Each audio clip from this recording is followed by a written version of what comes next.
Gauss law. And as we understand, Gauss law, not very complicated. Gauss law is electric field flux over a closed surface is equal to charge enclosed by epsilon naught. It's valid for all shapes, but we can have meaningful derivation only for cases which involve symmetry. And yesterday we talked about 3 types of symmetry. Do we recall which 3 types of symmetry did we talk about? We had spherical symmetry, then we said cylindrical symmetry and planar symmetry. So yesterday we took one particular case of spherical symmetry. We did discuss about what exactly spherical symmetry mean, and I hope that most of you clear what the term implies. So we'll also take up some more cases of cylindrical symmetry as well as planar symmetry today. Okay. So yesterday we were at the talk halfway through symmetrical. So this is where we were. What we see in this particular figure, we see a line charge, and it has equal length about origin. It means if I draw a plane, x is equal to 0 plane. X is equal to 0 plane is the plane of symmetry. This charge distribution is symmetrical about either I can call it YZ plane or x equal to 0 plane.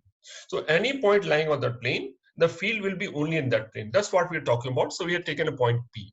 We'll go through this point, understand symmetry better, and see how it is useful for next derivation. So let's be attentive. If you understand this part, next derivation, understanding is better. What we notice, if length of the line charge on either side is equal, then only it's a plane of symmetry, and anywhere field will lie on the plane perpendicular to the line charge.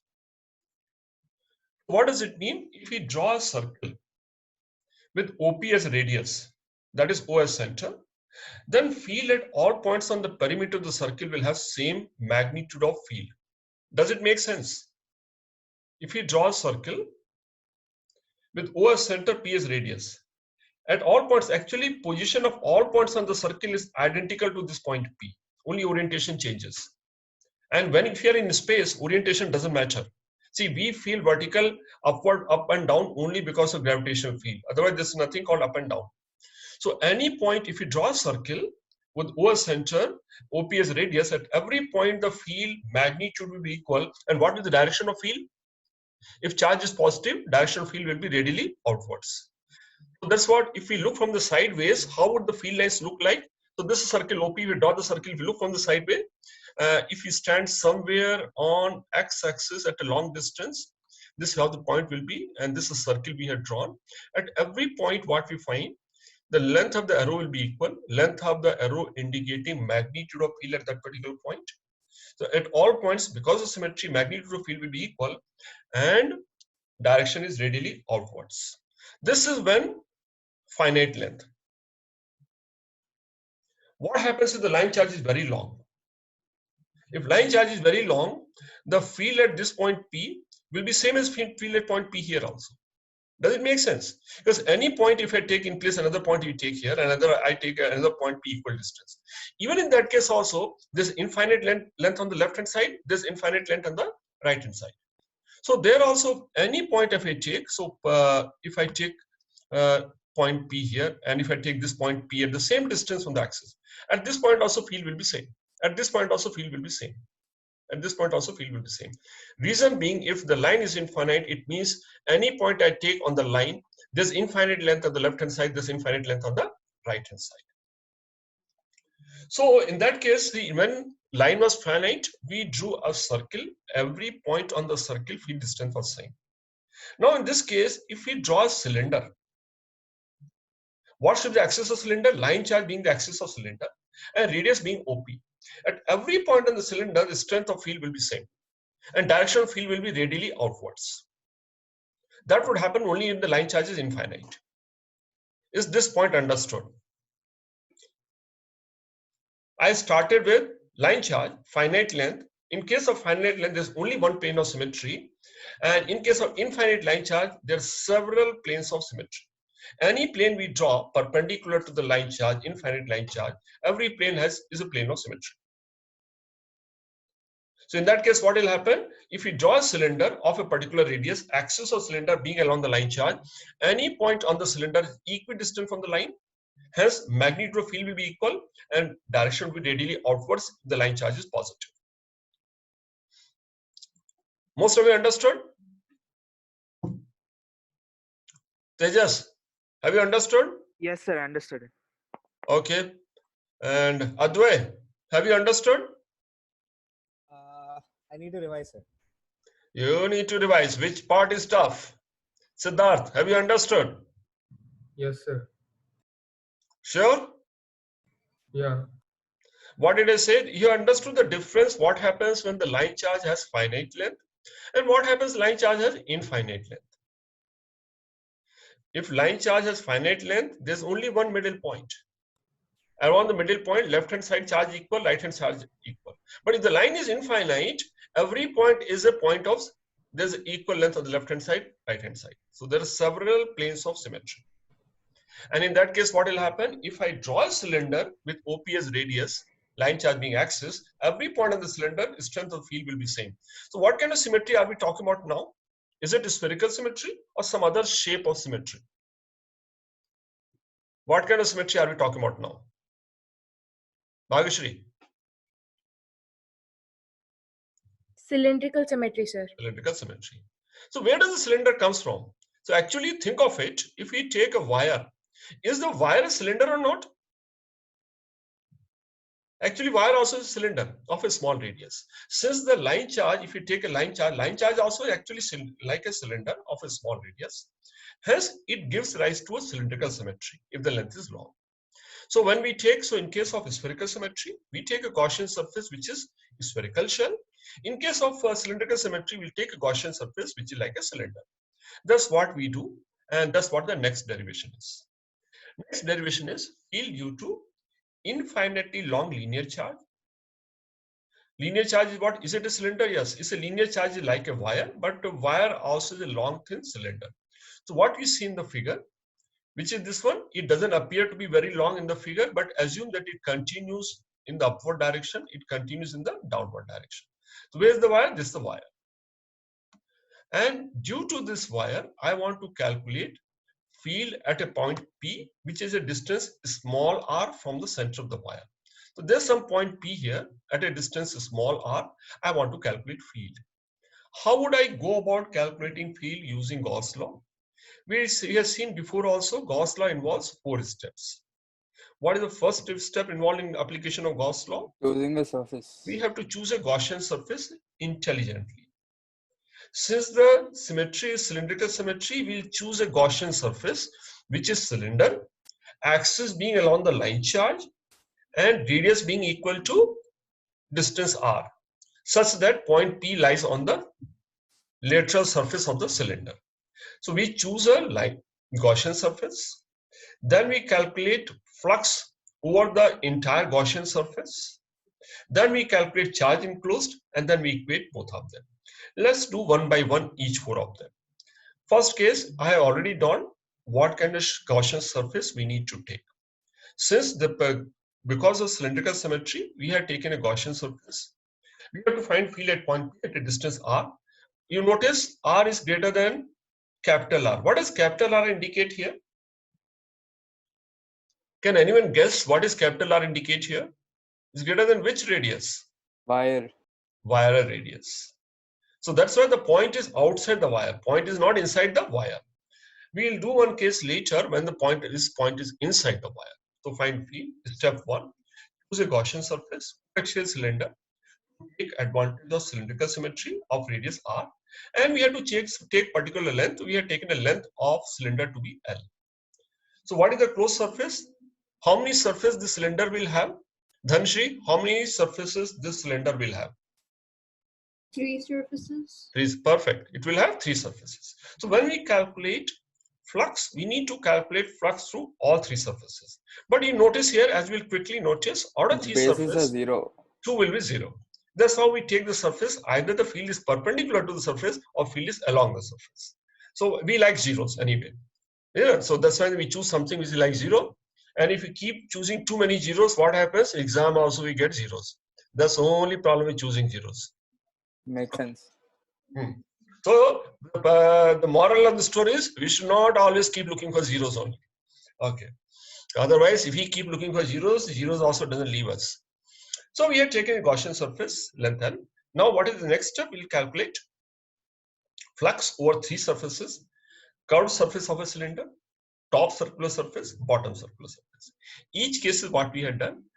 In case of lateral surface, there is no area vector. We have to divide into several small areas. Suppose we take a small area near point P. If this is a normal vector or area vector, field vector also will be along the same direction. So every small area on the surface of the cylinder, the area vector and field vector will make a zero angle. And what will happen on top and bottom surface? The area vector is upwards, outward normal, and field vector is radial. Angle is 90, no flux here. The same thing will happen at the bottom. So let's do that part. It's easy to calculate. Flux on the top and bottom circular surface will be 0. Flux on the curved surface, field perpendicular to the surface. So it becomes easy to calculate. Let's do that. And we have seen this expression before. This is what we need to do for the lateral surface. First thing, we get rid of dot product, cos theta being 1. After getting dot product, we know every point on the surface of the cylinder, magnitude of field is same. So that's a constant. We take it. And what are we left with? We are left with integration of dA. What does this mean? What is integrate? What does this term mean here? Integrate. What means, sir? This term. Integration of. What does this term mean? Area, sir. Area of what? So the Lateral surface surface. which was Curved surface of the cylinder. So Yes, what is sir. the curved surface cylinder area? Is the perimeter multiplied by length. So Length. 2 pi r, r being the radius of the Gaussian surface, L is the length of the Gaussian surface. So we got the flux, no integration, nothing, pretty simple. So we got the flux. Next, what is step? So we have done Gaussian surface, choose Gaussian surface, we calculated flux. Now we'll calculate what is the charge which is enclosed in the Gaussian surface. Lambda L. L lambda. Some of you are too good. It is L lambda. Most of you can spot what is the charge enclosed. When we talk about charge enclosed, is this charge here within the Gaussian surface? Not really. Not really. And is this also in the Gaussian surface? No. Only the length of the wire or charge conductor charge from here to here is within the Gaussian surface. What is charge enclosed? Only this length. But when we are calculating field, is this field only due to this part? No. Field is due to the entire charge. That's what we have to always keep in mind in case of Gauss law. When we calculate flux, flux is due to field created by all charge. But charge enclosed is only which is within the Gaussian surface. So what is this field here? The field at this point is due to entire length of the charged wire. Field is due to entire thing. That's why I get a resultant field here. Okay, so what is charge enclosed? I think many of you can easily spot. Charge enclosed is lambda into length of the linear charge enclosed, which is within the cylinder. So lambda into L. And you have to show this length. You see all this length? Yes, this is the length which is shown in the shaded color, which is inside the Gaussian surface. So charge enclosed also we have. Now only we need to do, we just equate those two.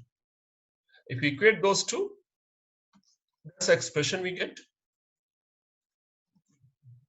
So what is, if this equation, if I simplify, E comes equal to lambda by 2 pi epsilon naught r. I can use capital K is 1 by 4 pi epsilon naught. So if I substitute that one, this becomes equal to 2k lambda by r. We have also derived this equation using Coulomb's law. So either I can remember in terms of 2k lambda by r, or I can remember in terms of lambda by 2 pi epsilon naught r. Thus a field at a point at a distance r due to infinite line charge carrying a charge of lambda per unit length. Is the unit making sense? Normal, the field unit, numerator we have charge, in the denominator we have square of the length term.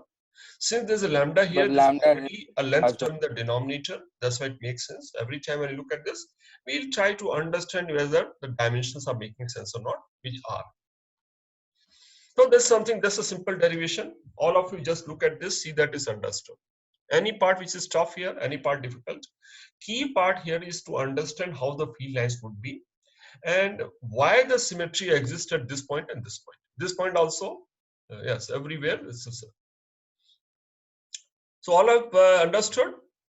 We can move on to the next one.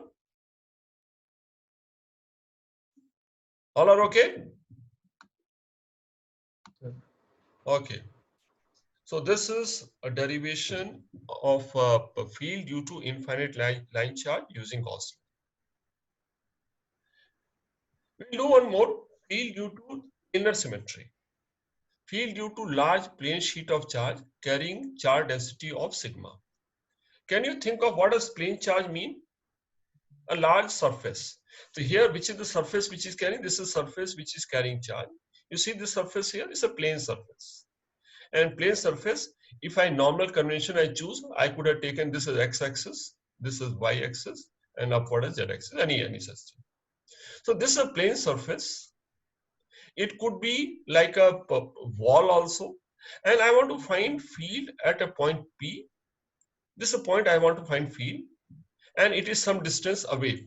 What is the distance of find P? It is a distance small r away from the sheet. How do you find out field? So before we come to field, first we need to visualize how the field lines will be. Why visualization of field lines is useful? Why visualization of field line is useful?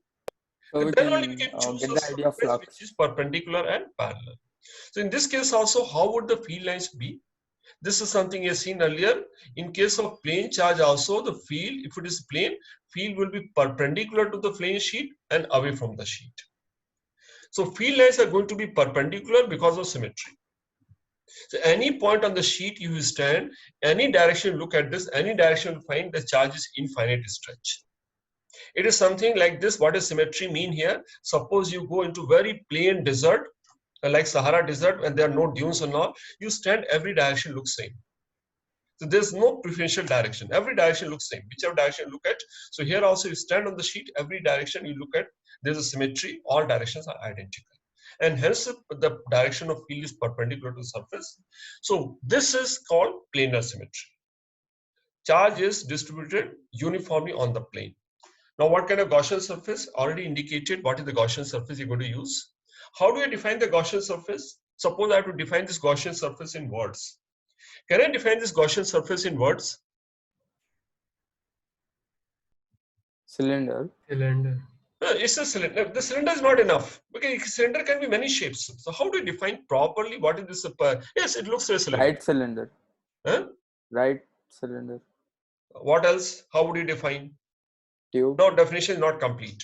So suppose I have to really write word. I have to describe what we see on the figure. What are the important things I have to keep in mind? It's a Perpendicular to cylinder. the sheet. What is the orientation of axis of the cylinder?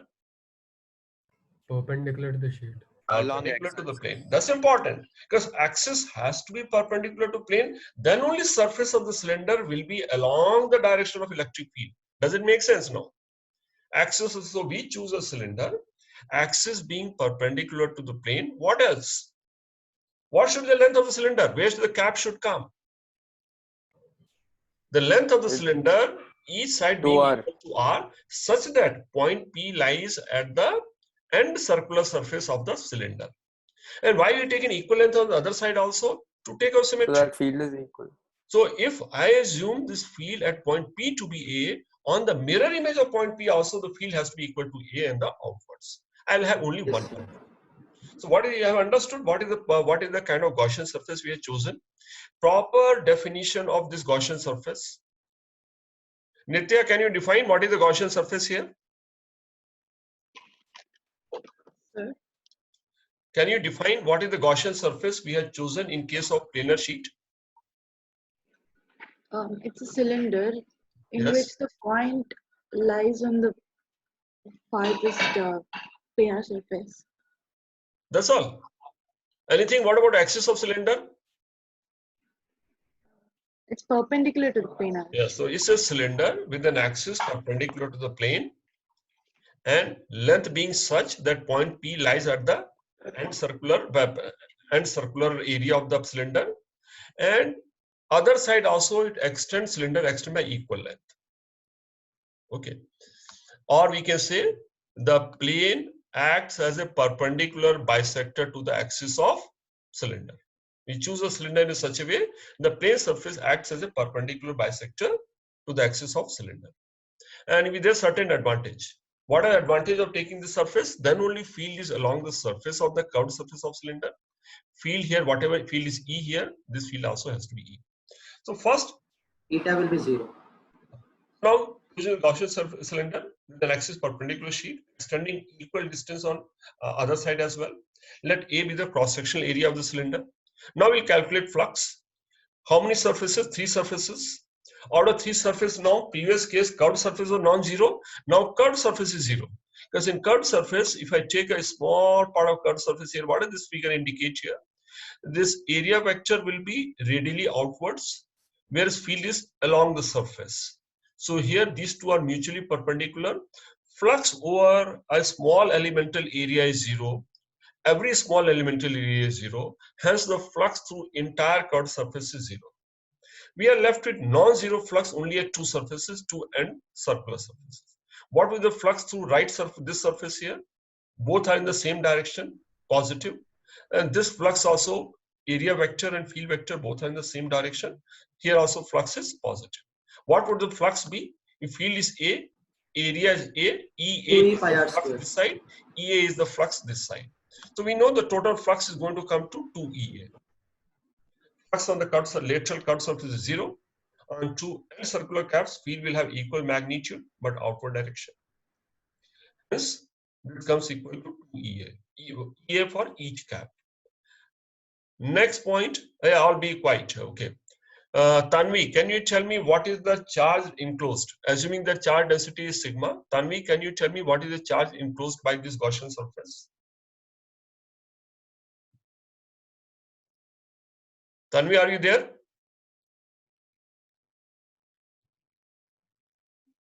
Okay. Disha, can you tell me what is the charge enclosed in the Gaussian surface?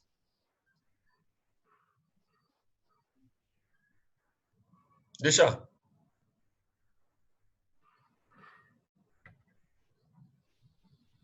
What is the charge? Rest of you also think in your mind. What is the charge enclosed?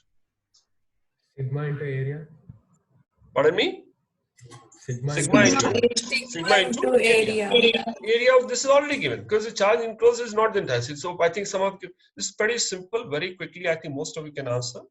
Charge enclosed will be sigma into area of sheet which is enclosed by the Gaussian surface. Area of the sheet which lies within the Gaussian surface. How much is area? If I have to mark the area, I can easily mark this area. This is the area of the sheet which is inside the Gaussian surface. And this area is same as area of cross section of the cylinder, which is A. Hence the charge enclosed equal to sigma A. Pretty simple. Now equate the flux to charge enclosed and we get this derivation. What does derivation tell you? If a sheet has a uniform charge density of sigma per unit area, at a point close to the sheet on either side, field will be equal to sigma by 2 epsilon naught. We find the R term is not there. What is R? Small r indicate here? Small r indicates the distance of the point from the surface. This field is independent of R. What does it mean? It will not depend on how far the point is from the surface.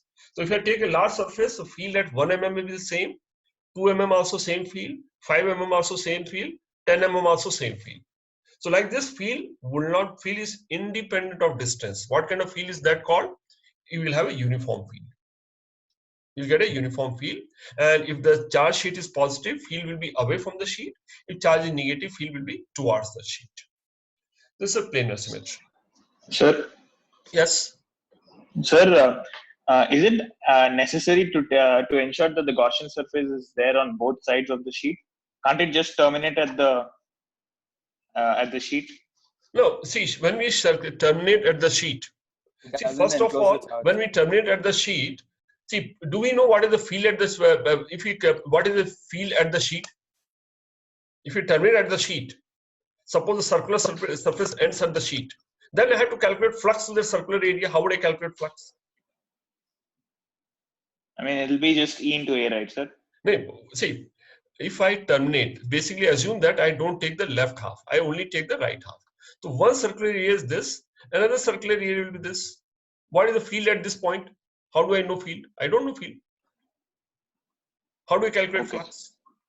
So basically, just think of it. We don't know what the flux. See, we are assuming this is something, this point at a distance, our field is E. And because symmetry, I can only assume the point which is mirror image also will have same field strength. But other points, can I take unequal length? Unequal length, see, final derivation comes equal. But before I start derivation, I can't assume that other side, if I take even different distance, also field will be same. Okay. So we can't do that. Yes, sir. There's some case later, we'll come to one more case where it is possible. There's some different case. That's a conductor surface. We'll come to that hopefully today. We'll see that. So is that understood why we are taking this field? Think of what other surface we can take. Can we take an, okay. We are taking, so because we don't know any other field. Taken cylinder as a circular cross section. Could we have taken a pipe with a square cross section in place of cylinder here? No, right, sir. Yeah, can we take a square cross section kind of pipe?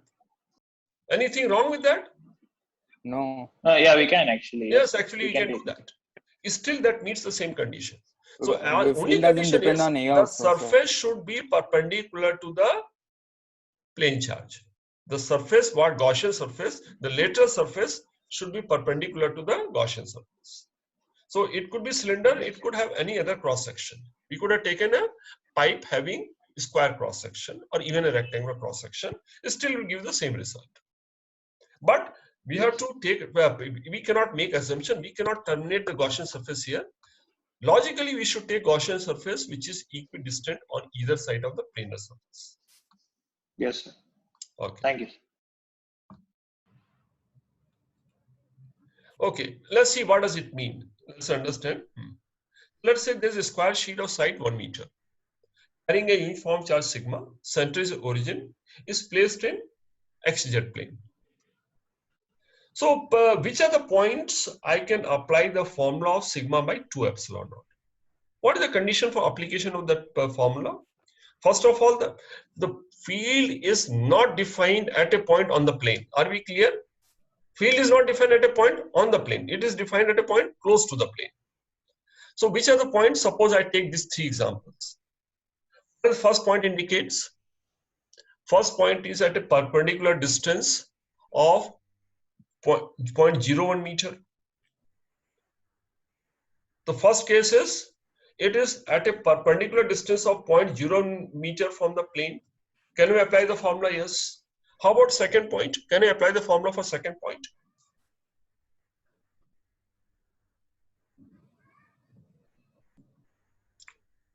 I give those two. Just look at this first set and second set. What is the difference you notice? Closer to the edge. Yes. So if I have a sheet not like uniform. this point close to this point here I can take. But can I take a point close to the edge here? No. In that case, symmetry is lost. Below there is a large surface, above there is no surface. It's like this. You are going in a desert, suddenly you reach the end of the desert. You start seeing lake or oasis and all.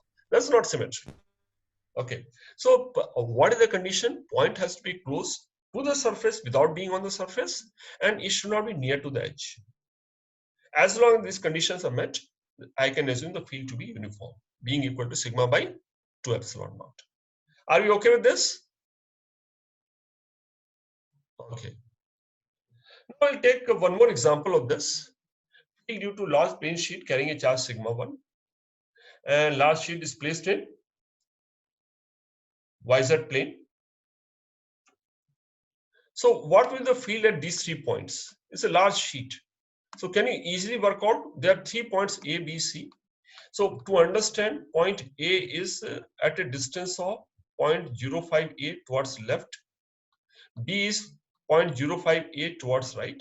And C is 1.8A towards right. Will all be the same, right? What will the field at 3 points? Can you all mark the direction as well? Will the field strength be same as long as A is small? A is small compared to same, right? all 3 cases, magnitude of field will be same, only direction will differ. Can you all mark that directions? What is the direction of field at A? Towards right or Towards left? left. Towards left. Left. B is towards right. C also towards right. Is easy? Yes. Okay. So this part is okay. I think this is something we understood. So B and C also, though the distance is different, both will have the same field. Right. Let's look at continue further. Let's extend. So field at A is, if I have to write, since it is only one dimension, yes, it is minus sigma 1 by 2 epsilon naught, and B and C both are same, plus sigma 1. Now we make slight change in the figure. Suppose we place another large sheet parallel to the first sheet. At what point? At x is equal to A. So what is the distance from here? Distance A. This distance is 0.5A. Point B is between the two sheets. Point C is on the right hand side of the negative charge sheets. So can we calculate field due to the red color sheet? Due to this sheet. This sheet, what charge this sheet has? Only the red sheet. Only red sheet. Suppose I have to calculate field only due to red sheet. Field at A will be in which direction? Towards right. Towards the sheet, since the charge is negative, towards right. Now A and B will have the same field. They both lie on the same side of the sheet.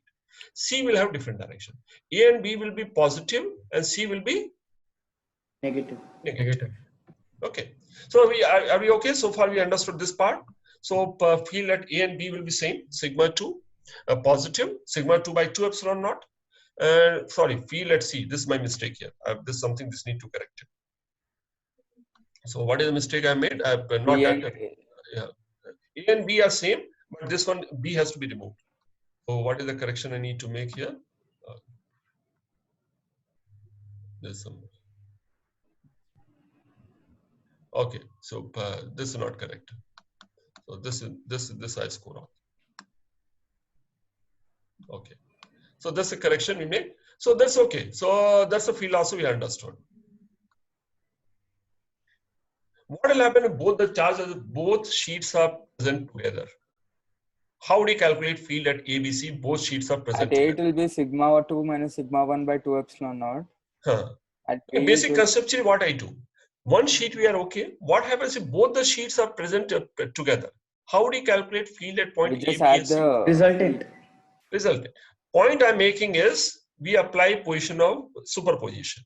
First, I'll calculate field due to first sheet, ignoring the presence of the second sheet. Then I'll calculate independently field due to second sheet and take the resultant. Now that's the basic idea. That's what we have been doing in case of field also. So this is something can we calculate here? Both are present. What we do? So we can. So method when two sheets are present, method of calculation of field at any point is field due to each sheet calculated independently and take the vector sum. That's the method. Is it anything new? It's not anything new. So can we calculate field when 2 sheets, 3 sheets, 4 sheets are present? Can we calculate field? Should that be easier? Does it sound like difficult? We'll practice some more question on parallel sheets of charge. But the method I hope most of you have followed. Sir, doubt, sir. Yes? While deriving the field due to a point at distance r from plane charge in using Coulomb's law, we had to take an approximation, right? That A is smaller than r. To get sigma by 2e. Okay, in this case, what is the approximation? All the distances, all the points have to be close to the sheet, which basically means if at all I have to use the formula sigma by 2 epsilon naught, only one condition. Can you state what the condition is? The distance from the sheet should be less than the A is much smaller than the size of the sheet. A is the moment I say large sheet, what does a large sheet mean? Large sheet, when we use the word large sheet, it implies the dimension of sheets are much larger than the terms which are given here. So we have to naturally, moment you use large plane sheet, it implies that size of sheet is much larger than A. Hence, I can use the formula. Okay. Okay. So can we calculate field? Yes, we should be able to calculate field at all points. How would the field be? Suppose you have to calculate field here. See, so how do we calculate? What is the blue color indicate here? Now I'll take just for simplicity, which is very common. Field due to two large parallel sheets carrying equal and opposite charge. Let's say one is having sigma charge, other is minus sigma. Then what will happen here? you'll notice something interesting. What do we notice interesting here? Either sides of the sheet will be 0. Yeah, yes. Basically, what happens when due to positive charge, this field is towards left. In this region also is towards right, and this region also Equal and towards opposite. right. And due to red color or negative charge, the field is directed towards the charge. This is towards right, this also towards right, and this is towards left. If we sum it up, what we find, this becomes 0, this becomes 0, and these two get added up. Like a dipole. It's something like a dipole. It's not exactly dipole, but yes, something. So this is what is happening here. And so what we notice, however, clearly the region outside the two plates, field means equal and opposite will cancel out. So will there be any field? So suppose we had two large plates, we give them equal charge, equal and opposite charge. So what we have done, two large plates, we have given equal and opposite charge. We kept these two plates near to each other, parallel to each other. So will it create any field outside the plates? No. The field is no field outside the plate. Field is confined only to the region between the two plates. Which condition? If the sheets are large and they carry equal and opposite charge density. Fields cancel out. So if I draw the field line, can you draw the field line for this region here? Suppose you have to draw a field line. Can you draw the field line? Will there be any field line to the left of the sheet? No. Will there be any field lines in this region? No. No, there's no field, so no field line. This region also no field line. And how the field between the two plates will be? It will start from the left plate and end at the right plate. Because we have seen the field start from the positive charge and at the negative charge. So whatever charge, field lines will start from positive plate, and how the direction of field lines will be? It will be perpendicular to the plate. It will be, if plates are vertical, field lines will be horizontal. So region between two plates, fields will add up and will be uniform. What is the field here? Each one is sigma by 2 epsilon naught. So sigma by 2 epsilon. So we add these two up. Field between two plates having equal and opposite charge adds up. It becomes sigma by epsilon naught. That's the field between two plates. Field lines, how the field lines will be? This is how the field lines will be. I have not drawn these field lines. Similar field lines will continue all through the plate. You understood what the shape of the field lines are? No field lines outside. Field lines only between the two plates.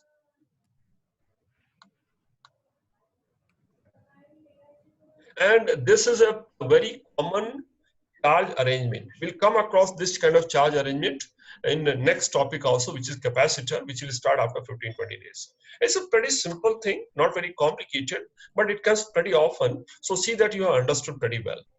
Is this clear to everyone? Is it clear to everyone? Yes, Yes, sir. sir. So what we have done, we started with what is the field due to one large sheet. Formula was sigma by 2 epsilon naught. Away from the sheet, positive charge. Towards the sheet, if it is negative charge, and field will be perpendicular to the surface. Using principle of superposition, we can also apply to multiple sheets also.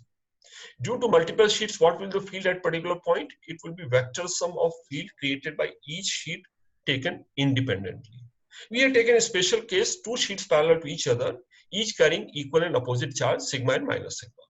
What happens in this case? In the region outside the sheet, field becomes 0. Field is only confined within the plates. And it's a very useful construction because sometimes we want to create field. Only in certain region, we don't want electric field to be outside. How do we create those field? We get two plates, give equal opposite charge, keep them opposite to each other. Field will get created only in the space between the plates, not anywhere else. That's why it has a very significant practical application also. Okay. So hope we have we understood. So what have we done in Gauss law so far? We understood basic Gauss law, and we can understand in terms of flux, or we can also understand Gauss law in terms of field line also. Field lines going in, going out. We take field lines going out as positive, field lines going as negative. So we can calculate flux in terms of net number of field lines also. But mostly we'll do, so field lines as far as flux is concerned, there are two ways of calculation of flux. What are two ways of calculation of flux? One is qualitative, one is quantitative. What is qualitative method of calculation of flux? Cross product, dot product. No, qualitative. Qualitative means no calculation. field lines. or number of Actually, we can't draw the field lines, how many are there and all, but it gives an intuitive understanding of how the field lines are and how the flux would be. So one way of calculating flux, qualitative way, is using field lines. What is the flux? Net field lines leaving a closed surface is the flux through a closed surface. What is the flux through open surface? Number of field lines passing through a surface is a flux through a open surface. What is quantitative method? Quantitative method is E bar dot dA bar. Summation of that is flux. So we calculate flux, that's a Gauss law. Flux through a closed surface is equal to charge enclosed by epsilon naught. Using that concept, we have done 3 derivations. What are 3 derivations we have done? One case we have taken spherical symmetry. In case of spherical symmetry, due to uniformly charged sphere, we have calculated field outside, we calculated field inside. Second, we applied Gauss law to an infinite line charge using cylindrical symmetry. The value came equal to 2k lambda by r. We also applied Gauss law to a plane sheet of charge. And in case of plane sheet of charge, planar symmetry, the value of field close to a sheet came to sigma by 2 epsilon. 3 derivations, 3 simple formulas. And we are going ahead, and then now we're going to use some more concepts of field, what we had done earlier, superposition and all. And we can do due to combination as well. One simple case of combination, we have done 2 parallel sheets. So this is what we have done so far, Gauss law. I hope all are okay. Anybody has anything so far? So what we recapped, understanding of flux, qualitative way, quantitative way. Qualitative way, we need to visualize field lines. It gives you idea, you cannot calculate a value, qualitative. Quantitative, it is a dot product similar to work done calculation, flux calculation. We can also use projection also in terms of area. So flux calculation, Gauss law is simple application. 3 applications we have done: spherical symmetry, cylindrical symmetry, planar symmetry. That's what we have done so far. And we come to this. Let's proceed further. Some more application of Gauss law.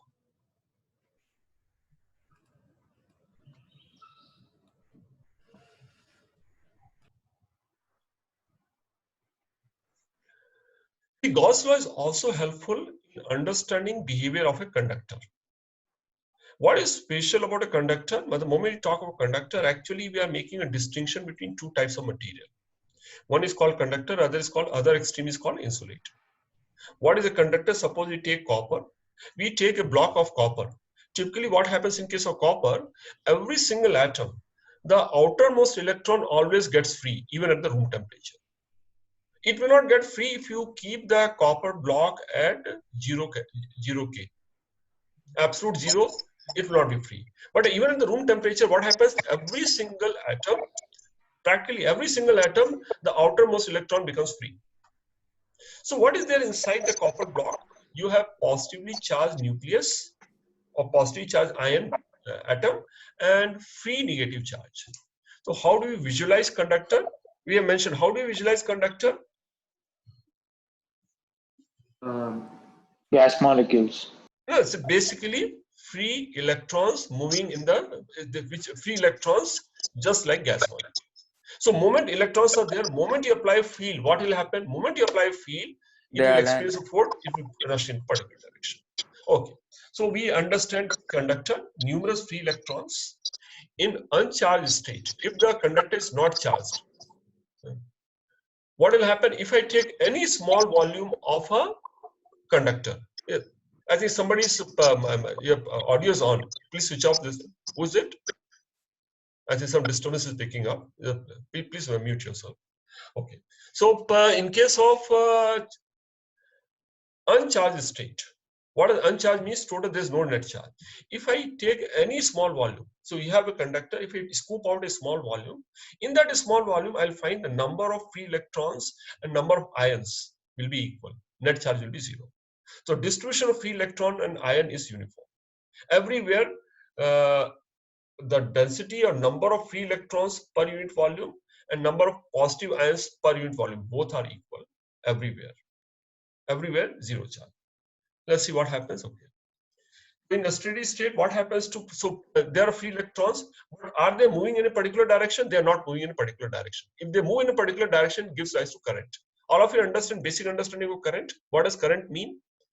Current actually means flow of charge particles. If charge particles are moving in a particular per direction, second. that gives rise to current. If you have conductor which is in an electrostatic state, current is not flowing through it. If current is not flowing, it means electrons on an average are not moving, they are at rest. So what is no current flow indicate? Electrons on an average at rest. That's what no current means. So in a steady state, when you talk about on an average, electrons are at rest. If electrons are at rest, which implies what? What is the condition for electrons to be at rest? Field must be zero. Net force must be zero. So let's read this. In a steady state, charges are at rest, which implies field at all parts of the conductor, except the surface must be zero. Why I excluded surface here? I mentioned field at all parts of the conductor must be zero if charges are at rest, if no current is flowing, except for the surface. Why I have not mentioned surface? Surface, possible field can be non-zero. Because what may happen at surface, there may be electrostatic force, but surface can apply equal and opposite force. Surface is like a boundary. So can a charged particle, when the charged particle hits the wall of a container, the wall can apply a force. So it means the force, if electron is at the boundary of the conductor, it can have a force acting perpendicular to the surface. It can have electrostatic force acting perpendicular to the surface. Surface can apply equal and opposite force. Inside the conductor, no. So this look at this understanding 2-3 times, because this is one of the most important property. Simple property, see that every part is understood. These two statements. Sir, what do we mean that the charges on average are at rest? Yeah, they are in motion. So if I take a small volume, on an average rest, actually the charge are on constant motion. But what does average charge means? If you take a small volume, if 2 charge go out, 2 charge come in. So if one is moving this direction, other is moving in the opposite direction. So they tend to cancel out. Because everywhere, if on an average they were at not rest, charge distribution would have changed. I'm not using the definition at rest because they are not at rest. It is something like this. If one charge is moving this way, other charge is moving in the opposite direction, the effect, electrostatic effect gets cancelled out.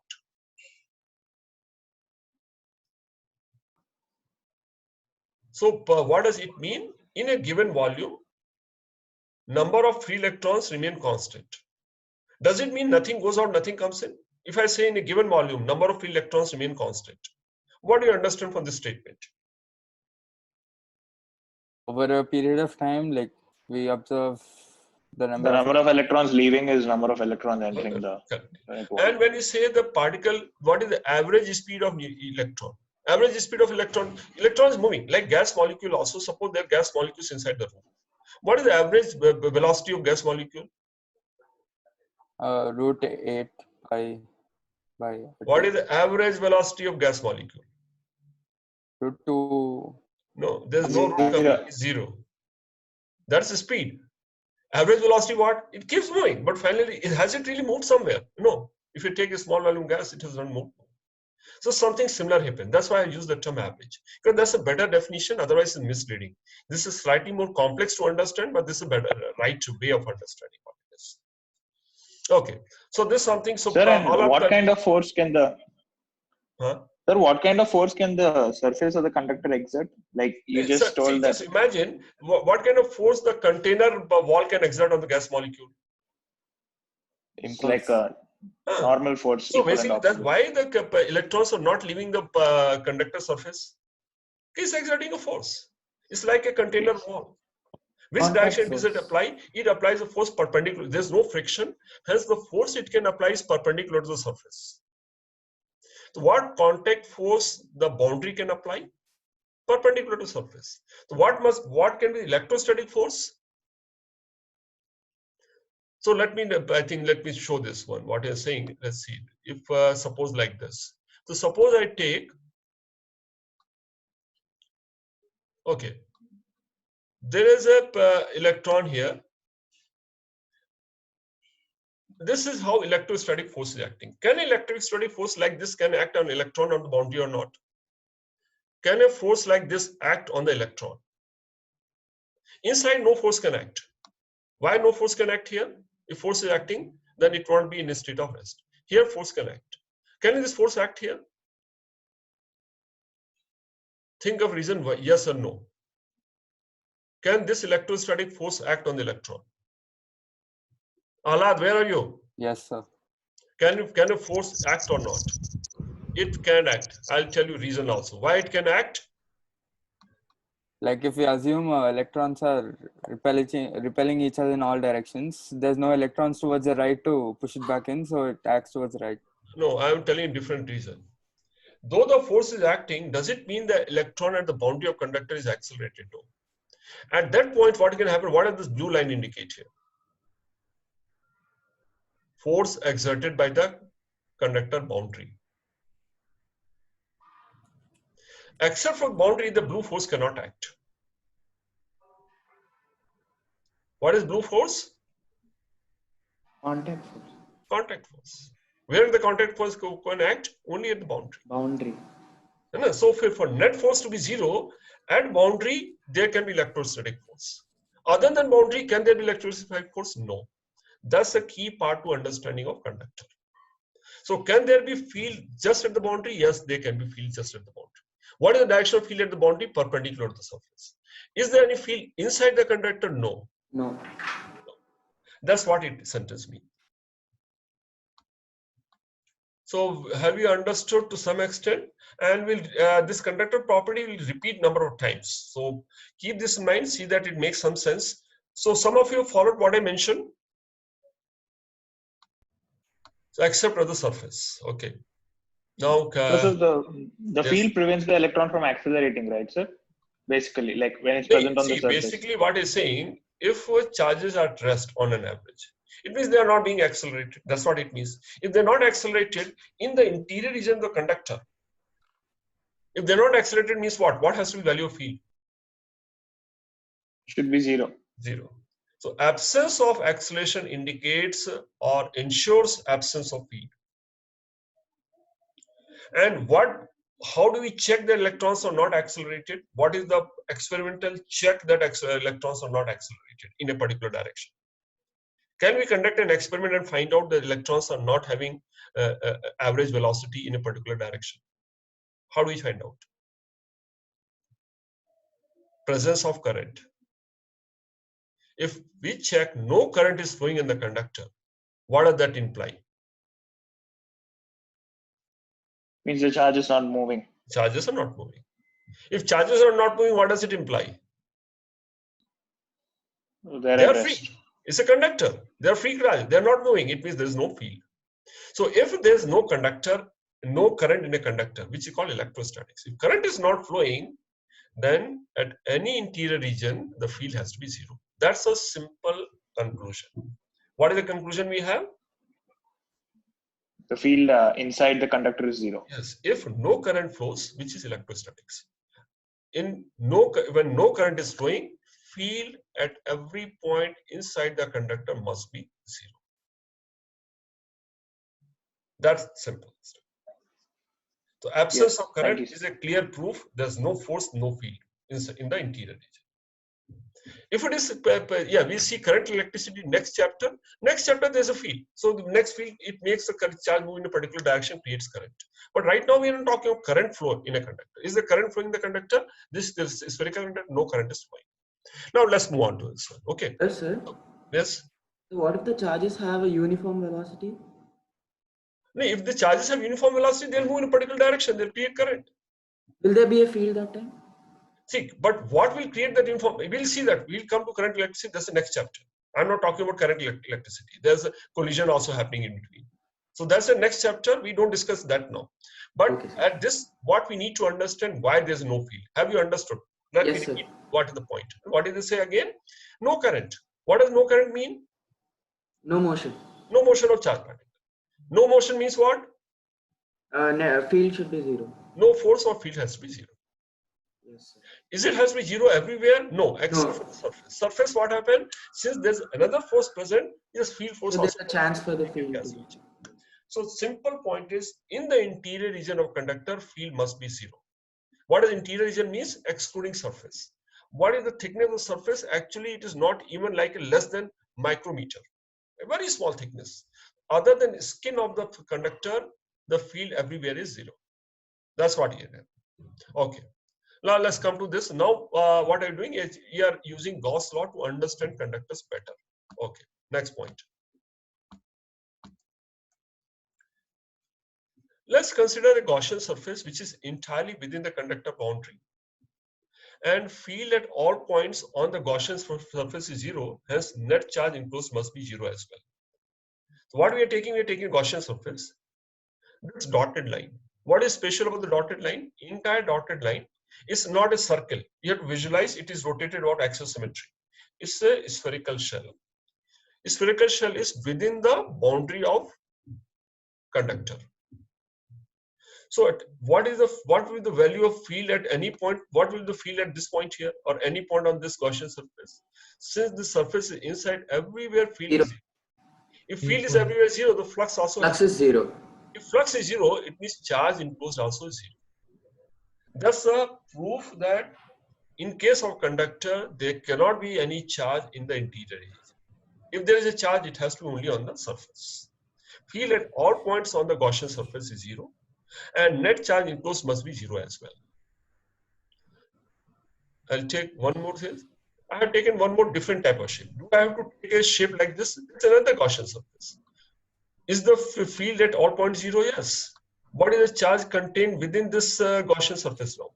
This also zero. Zero. So any Gaussian surface I take encloses certain volume. Charge in that volume has to be zero. So basically everywhere the charge has to be zero if current is not flowing. This is understood? Okay, so far. Just raise your hand. How many have followed of conductor property? Simple 2-3 things I mentioned. So have you followed? Just see before I proceed further, let me see if all of you getting a hang of it. Shreya Rao, understood? Yeah, okay.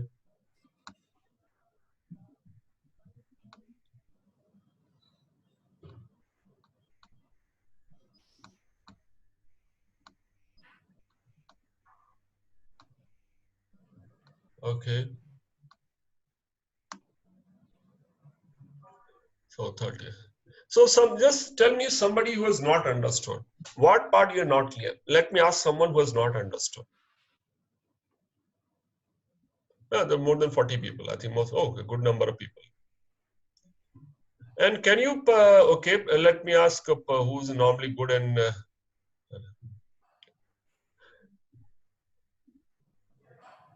So Ahlad, can you tell me from this slide, without looking at this, what have you understood from this slide? So without looking at what? See, we were discussing conductor using Gauss law. So if I ask you last 5-7 minutes, what point has gone into your understanding? So what would you tell? The charge of the sphere is always on the surface of the sphere. So, I mean, of the charged particle. Why? That we have mentioned 10 days back. Because the field and I mean, the flux flowing through the interior part should be zero, so field should also be zero. So according to No, you're Gauss taking law, other way around. enclosed is zero. No, just think of it. But what did we start with? What did we start with? What kind of conductor? We are not talking spherical conductor. It can be any shape, not having current. Which case are we talking about? We are talking about conductor not having current, which means charges are not in motion. So if you have a conductor, charges are not in motion, despite the fact there are free electrons. Absence of current indicates what? What can we infer from absence of current? Charges at rest. From charge at rest, what we can infer next? Force zero. Force is zero. And in the interior region, only one force can act. If force is zero, it implies only one thing for the interior region. Field is zero. So all points are in interior, field is zero. Now I apply Gauss law. If I want to find out, okay, how much charge is contained within this volume? Can I find? I can find what is the charge contained within this volume. How do I find? I calculate the flux through this volume, Gaussian surface. I find the flux is 0. What does it mean? In this volume, the charge is 0. If I repeat for any interior volume, the charge comes to 0. Or if I take a Gaussian surface which covers the entire volume except for the surface, the charge enclosed comes to 0. It means interior region charge is 0. So the 3-4 logical steps. And what should go into your brain also should go in a logical sequence. What is the starting point? No current, despite free charge. The absence of current indicates charges at rest, indicates no force, indicates field being 0. If field is 0, if I take any Gaussian surface, flux will be 0. Flux is 0 is no net charge. Okay. So the sequence also is important, about which sequence our mind thinks. Is it necessary it has to be spherical? No, it is true for any shape of conductor. I will take some more cases also. What if conductor has net charge? If conductor has net charge, it has to reside on the surface of conductor, called on the skin of the conductor. What is the surface of conductor? Is it even 1 centimeter? No, it is a much less than a millimeter. Very small thickness the charge will lie on. Okay. Now we take a separate case. It is not necessary that conductor is always a solid one. What if what we see here is a solid charge conductor of any shape has a cavity? So we take it, though I have drawn a spherical shape, but it could be of any shape. We have scooped out a cavity. There's a cavity here. And within the cavity, what is kept here? There's a charge kept inside the cavity. Some of you will start quarreling now. How can I go and keep a charge inside the cavity if it is closed from outside? Let's see, somehow we have found a way. We have kept a charge inside the cavity. Is the charge touching the conductor? It is not touching. It is kept. Charge is hanging in the vacuum inside the cavity or air. If you place a charge like this, what will be the nature of charge distribution? Will there be any charge in the interior region or not? Let's see that one. Now, how many surfaces the conductor has? So far, what we understood, if there is at all a charge, it has to be only on the surface. This conductor has how many surfaces now? It has 2 surfaces. The one outer surface and one inner surface. So if there is a charge, it has to be either on the outer surface or on the inner surface. Why inner and outer surface? Because contact force can act at inner and outer surface. So can there be any net charge on the inner surface? How do I find out, will there be any net charge on the inner surface or not? How would I find out? Think for a minute. I want to find out, now you understand what my point is.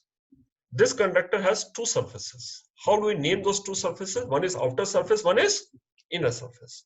Question is, possibly yes, inner surface can have charge, outer surface has charge, can have a charge, in between no charge. So in this case, can we figure out what is the charge on the inner surface using Gauss law? Think for a minute, how do you find it out?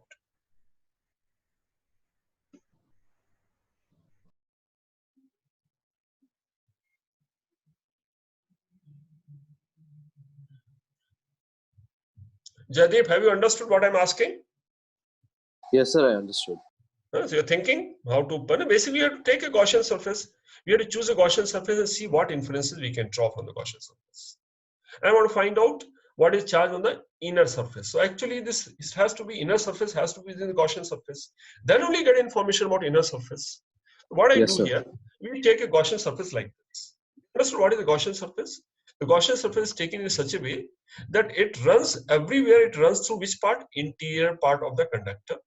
But it encloses inner surface as well as the charge. The charge is inside the Gaussian surface. Inner surface is inside the Gaussian surface. But Gaussian surface does not touch the surface anywhere. What has to be flux on this Gaussian surface? 0. 0. Flux So on there this has to Gaussian be surface. some minus q charge. Excellent. So it has to reside what on we the inner understood, surface. taken net, this is something, what does it indicate? Okay, the net charge contained within this boundary has to be 0. The charge inside cavity is plus q. Whereas if the net charge has to be 0, there has to be minus q charge somewhere. Where can that minus q charge be? Only on the Surface. inner surface. So if I place a charge q in the cavity, the inner surface will end up a charge minus q. That's called induced charges. It will attract. So if you keep a positive charge, it attract negative charges. Negative charges will come up to the boundary and just flow, just So stay. again, the outermost should have a positive charge, right? Plus Yes, Q. outermost will have positive charge. And the net charge still remains plus Q. Let's say 0. That's the conclusion. So this is something whether does it makes a better understanding using Gauss law? To me, yes, it appears it makes better understanding, and this is a simple law. So that's what we find. Again, the charge enclosed must be 0, which implies the net charge in the surface must be net charge. Or sorry, 1 minute. Okay, this slide, no. So net charge in the surface must be non-zero. I think I have typed wrongly.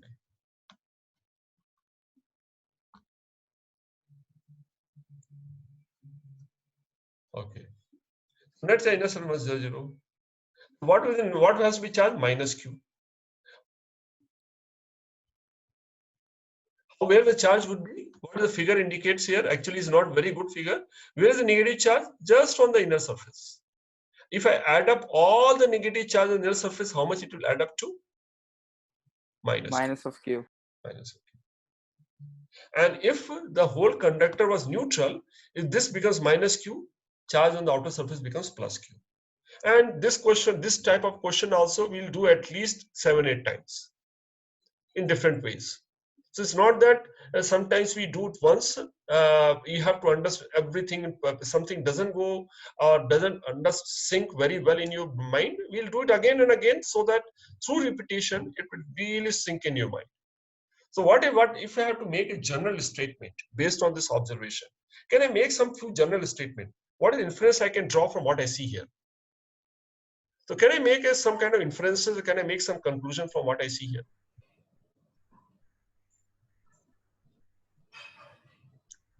So basically what I'm saying now, if there's a conductor with cavity. If a conductor has a charge, it always has to be on the outer surface. That we have seen in previous cases. And now we are talking about conductor with a cavity. So if a conductor has a cavity, if conductor is neutral, if there's no charge inside the cavity, will the inner surface have any charge? Q. If there's no charge inside the cavity, the inner surface also will have no charge. But if there's a charge inside the cavity, inner surface will have equal and opposite charge. Inner surface will have charge equal and opposite to the charge placed inside the cavity. That's a general statement. What is charge on the inner surface? Equal and opposite to the charge placed in the cavity. Do we get a logical explanation for that? Yes. If I take a Gaussian surface, net charge has to be 0. It means charge on the inner surface plus charge in the cavity is 0. It means charge on the inner surface is equal and opposite to charge in the cavity.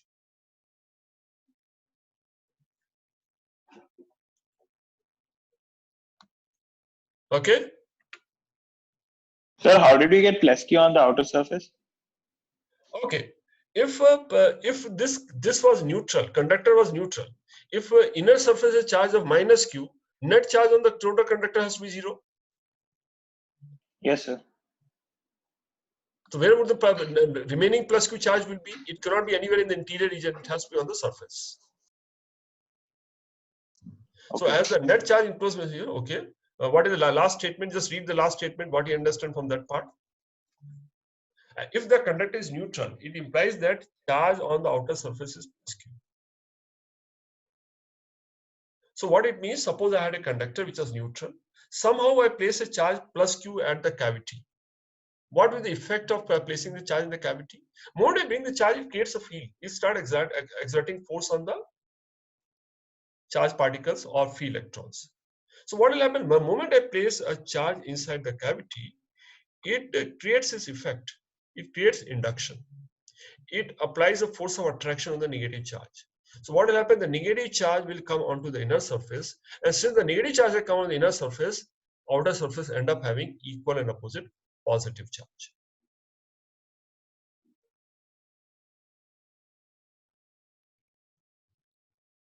Disha, Yes, sir. are you following? Yes, sir. Okay. Bhageshri, Yes, sir. Nitya? Yes, sir.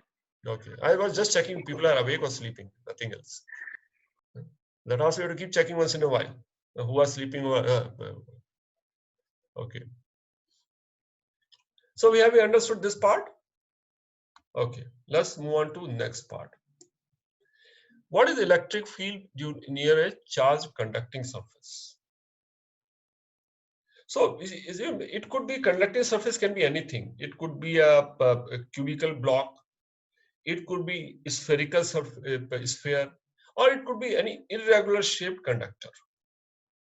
Okay, so suppose I have a spherical conductor. If I give a charge, how the charge on the spherical conductor will be? It will be in the outer surface, and since it is sphere, because of symmetry, charge density on the surface will be uniform. In case of a sphere, because of symmetry, charge will get uniformly distributed on the surface of a sphere. But if the surface is irregular, will the charge per unit area remain constant all over the surface? Actually, it is not. Different parts of the surface may have different charge density. Okay. Tejas, what did I say so far? Sir, you said that if the surface is regular and that is like spherical, the charge density is uniform at all points. But if it's irregular, the density won't be uniform. Uniform. Okay, so this makes sense. So, but different parts will have different density. Or if I take a small area on the surface, a different part is small area. Even if you take area to be equal, the charges will not be equal. So they'll have different value of charge density, which we denote with sigma. So let's say this figure shows, so if I have conductor, I have taken a small area of a conductor. I have taken, what does this figure indicate? It shows a small part of a large conductor of any shape. I am not taking any particular shape. This part of a small conductor, it will have some charge on the surface. Let's say somehow I could calculate what the charge on the surface is, and charge density is sigma. Charge density is sigma. I want to find out what is the field near to this small surface. I want to find field P at point P near the surface. So what is surprising here and what is important point here? This, if we have irregular shaped conductor, if any part of the conductor is charge density sigma, the field near to that surface will depend only on charge density in that region. And we can calculate that value. Let's see how do we apply this point. So this is, where is the surface? Do we see a surface? This is surface. We have shown a part of the surface. This is surface. And I've copied this figure from S.C. Verma book. Directly, I've just put a PDF file I had. So I just copied from there. I want to calculate field at point, where is the point P1? This point P. So this side, inside there's a conductor. This point I have to calculate field. How would I calculate? Using Gaussian surface. What kind of Gaussian surface should I take here? We already discussed, in case of surface, field is always perpendicular to the surface. If field is not perpendicular to the surface, electrostatic force also will act at an angle. The charge will start sliding along the surface, just like friction cases. So what is the direction of field close to a surface of conductor? Always perpendicular to the surface of conductor. So here also how the field lines will be? Field lines will be perpendicular to the surface. Field lines will be, so if I have to draw field lines, the field lines will be perpendicular to the surface. That's how the field lines will be. Okay. So what is Gaussian surface we have taken here? Again, similar. Axis of Gaussian surface is perpendicular to the conductor surface. How we have taken the axis? Perpendicular to the, and again, this is cylinder. Where is the cylinder circular part? Point P lies on the circular part of the cylinder. Only difference, unlike the previous case, where is the other end of the cylinder? Vignesh, you were asking last time, where is the other end of the cylinder? Now this is not a thin sheet, it's a solid mass. So where is the other end of the cylinder? Where is this part here? How do we define where is this part of? At the conductor. It's inside the conductor. So I have taken a Gaussian surface. One circular surface is on the point P where I have to calculate field. Other end is inside the conductor. Inside the conductor, the field will be zero, right? Field will be zero. So what will happen? Unlike previous cases, this will have zero flux. This will have non-zero flux. This is not a long derivation, simple derivation. Let's understand quickly what we have followed. So what is the Gaussian surface? I hope it is clear to everyone. So we take a Gaussian surface, a cylindrical Gaussian surface with axis perpendicular to the surface so that the field is along the lateral surface. Point P lies on the one circular surface and other one is inside the conductor. Can we apply Gaussian law? All of you can apply Gaussian law and calculate field. Do that. I think Sigma by epsilon naught. Very simple. You don't have to do much of calculation. Flux is only due to this surface. Curved surface, you have seen the flux is zero, the field is along the surface. This surface flux is zero, inside the conductor no field. Flux is only due to this field E into A. Flux is EA. And charge encloses sigma into A. I formulated the equation, apply Gauss law. I find field comes equal to sigma by epsilon naught. So if it was a normal large sheet, field is sigma by 2 epsilon naught. But what you are saying here, if it is a conductor, it's a part of conductor. I don't know what the charge at other places is. If this place charge density is sigma, close to that surface, field will be equal to sigma by epsilon naught. Let's understand this also a little more better.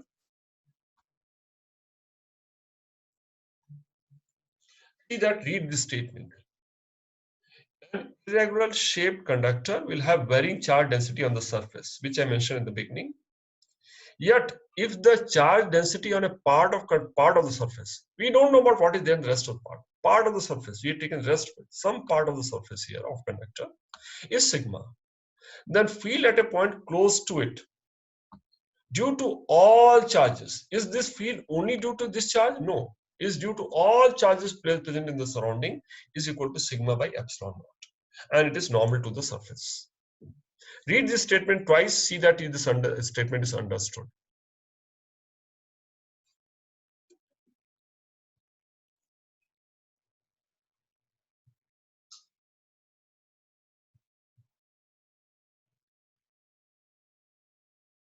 Advay?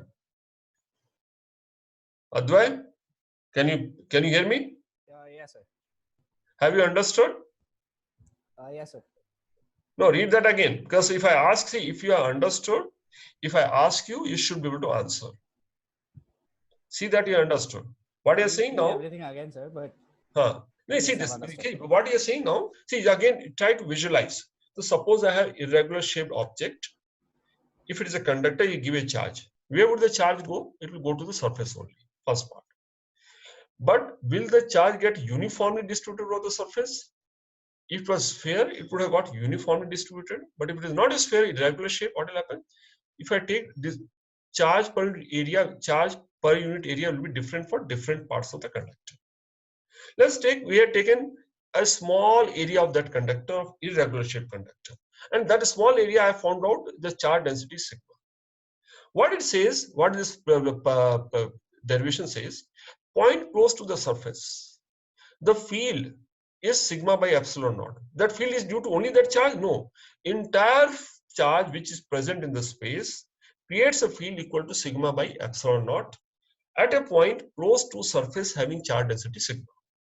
If I go to some other part of the conductor where charge density is higher, what will happen to field close to that point? Field also will be higher. If I have some other part of the conductor charge density is lower, the points close to that area of that region of the conductor will have a smaller field density. But wherever we go near to the conductor, the direction of field will always be perpendicular to the surface. That's the understanding. Yes, so has it been understood? Yes, sir. Because this is something little, see, why I'm repeating again and again, because I've seen many times, many students, they are not clear about this point, they get mixed up and they start making mistake. Conductor, one behavior formula looks simpler. Formula looks similar to sigma by 2 epsilon naught and sigma by epsilon naught. Unless you are clear which formula is valid for which scenario, what will happen? You end up applying in a wrong way. This is valid for which case? Only in case of conductor. That formula is valid for what? A sheet, a large sheet. Large sheet could be insulator. If I take a piece of paper, paper is insulator. Is it possible to apply a charge on this? Yes, I can apply a charge. I can make it. This is valid only in case of conductor. And we some more cases. So whenever we come across, and so in case of conductor, resultant field at a point depends on the charge density on the surface close to that point.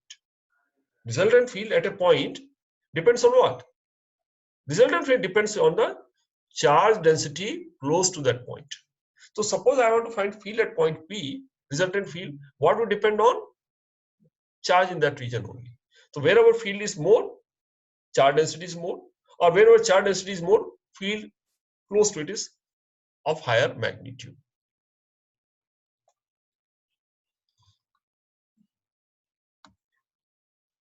Okay, I think this part I will do tomorrow. I think a very interesting part, but I think this we are not left with enough time. But let's very quickly look at this.